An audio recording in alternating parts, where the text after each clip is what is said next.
Hello, I'm Hilary Cook and I produce the children's book events for Brighton Festival. I've got a real variety of events for tiny children, medium-sized children and even grown-ups about children's books. And one of my favourites I'm looking forward to is Anthony Horowitz, who's coming to the Theatre Royal. And he's someone I've been inviting for years.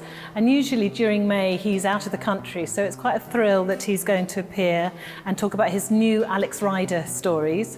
And he'll be in conversation with a writer called Ellie Griffiths, who's another crime writer.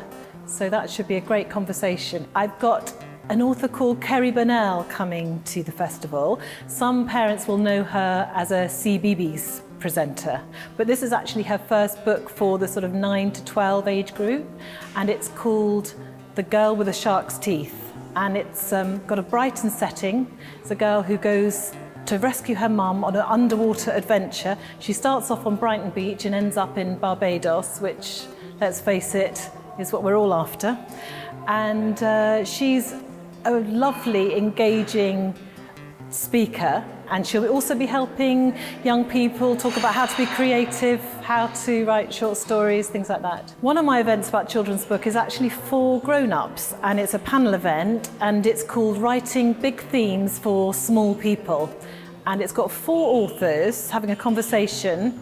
It's got Sita Brahmachari, Alan Durant, Joseph Coelho, all talking to Giles Paley Phillips about books that deal with things like loss and grief.